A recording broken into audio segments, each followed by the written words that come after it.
আসসালামু আলাইকুম, welcome to my channel মামির সংসার। কেমন আছেন সবাই? আশা করছি ভালো আছেন। আলহামদুলিল্লাহ, আমি আল্লাহর রহমতে অনেক বেশি ভালো আছি। আপনারাও সবাই আল্লাহর রহমতে অনেক অনেক ভালো আছেন। তো বন্ধুরা, এখন হচ্ছে আমি এখানে কিছু বিরিয়ানি, এগুলো হচ্ছে আমাদের বিল্ডিংয়ের নিচে একটা মহিলা মারা গিয়েছিল কয়েকদিন আগে। তো ওটার জিয়াফত করেছিল। ওইখানে আমাদেরকে সবাইকে, পুরা বিল্ডিংয়ের মধ্যে 54টা ঘর আছে, 54টা ফ্ল্যাট আছে। তো সবার ঘরে ঘরে একটা একটা করে এরকম বাটি দিয়েছিল, বিরিয়ানির বাটি। তো সবাই মিলে বিরিয়ানিগুলো খেয়ে নিয়েছি। খাওয়া দাওয়া শেষে হচ্ছে আমরা চলে যাচ্ছি গ্রামের উদ্দেশ্যে। তো দেখতে পাচ্ছেন, এখন গ্রামের আশেপাশে রাস্তাগুলো একটু আপনাদেরকে শেয়ার করার জন্য আমি শ্যুট করে নিয়েছি। তো দেখতে পাচ্ছেন, এই যে সবুজ বৃক্ষ, সবুজ ফসলাদি আমার খুবই ভালো লাগে, এই জন্য আপনাদেরকে একটু শেয়ার করে নিলাম। তো বন্ধুরা, শেষ পর্যন্ত দেখতে থাকেন, ইনশাআল্লাহ আপনাদের অনেক বেশি ভালো লাগবে।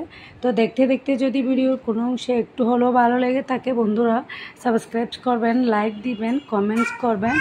তো যদি ভুল ত্রুটি হয়ে থাকে, ক্ষমা ও সুন্দর দৃষ্টিতে দেখবেন। তো বন্ধুরা, কথা বলতে বলতে দেখতে পাচ্ছেন আমরা এসে গিয়েছি আমাদের শ্বশুরবাড়ির গেটের পাশে বড় একটা পুকুর আছে, আর একটা আরও বড় মসজিদ আছে। তো বড় মসজিদটাও আমি একটু শ্যুট করে নিয়েছি, কারণ এই মসজিদটা আর আশেপাশের দৃশ্যগুলো স্মৃতি হিসেবে মোবাইলের মধ্যে থেকে যাবে, এই জন্য একটু শ্যুট করে নিয়েছিলাম। কারণ এর আগে অনেকবার আমার অনেক ভিডিও মোবাইল থেকে চলে গিয়েছিল, অনেক খারাপ লাগছে, এই জন্য একটু শ্যুট করে নিয়েছি। তো দেখতে পাচ্ছেন, এটা হচ্ছে আমার শ্বশুরবাড়ির এক পাশে।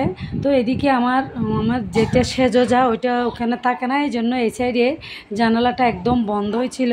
তো এখন হচ্ছে আমরা সামনের দিকে চলে গিয়েছি। একটা বড় উঠান আছে, দেখতে পাচ্ছেন উঠানটা অনেক বড় ছিল, আর আশেপাশে তো অনেক গাছগাছালি, অনেক বৃক্ষ আছে। তো একটা কুকুর হাঁটাহাঁটি করতেছিল, ওইটা একটু শ্যুট করে নিয়েছিলাম। এরকম সামনাসামনি কুকুর আর অনেক দিন দেখি নাই, এই জন্য যখন সামনে পড়ে গিয়েছে তখন একটু শ্যুট করে নিয়েছি। তো দেখতে পাচ্ছেন, এটা হচ্ছে একটা পুকুরটা হচ্ছে আমার শ্বশুরবাড়ির পুকুর, আর এটা হচ্ছে আমার বড় জায়ের একটা পাকের ঘরের মধ্যে হচ্ছে লাকড়ি দিয়ে রান্না করে, বাইরে পাতা দিয়ে আর হচ্ছে লাকড়ি দিয়ে রান্না করে, এই জন্য এটা একটু শ্যুট করে নিয়েছি। আর একটা হচ্ছে ভিতরে আছে পাকের ঘর, এটা মাশাআল্লাহ অনেক সুন্দর করে একদম টাইস করে নিয়েছিল। তো দেখতে পাচ্ছেন, এটা আমার কাছে খুবই ভালো লাগে, আর বাইরেরটাও অনেক বেশি ভালো লাগে।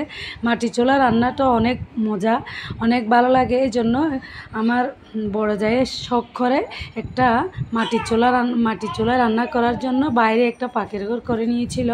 তো এটাও অনেক সুন্দর, বাইরেরটাও অনেক বেশি সুন্দর। বাইরেরটার রান্নাগুলো খুবই ভালো, খুবই মজা লাগে খেতে। আর যেটা ভিতরে ওইটাতে হচ্ছে গ্যাসের চুলা রাখছে, ওইটাতে যখন একটু তাড়াহুড়া হয়ে যায় তখন গ্যাসের চুলায় রান্নাবান্না করে।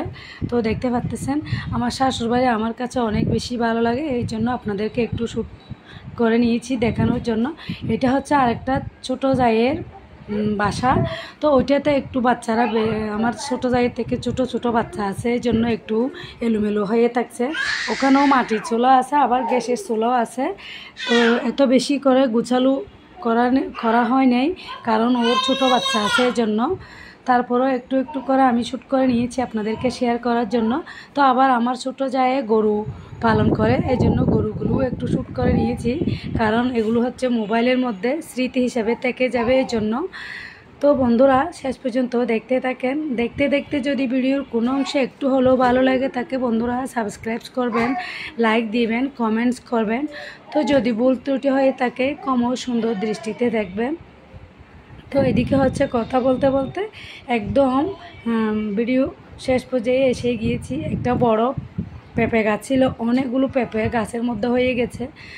তো বন্ধুরা, ভিডিওটা হচ্ছে এতটুকু। আসসালামু আলাইকুম।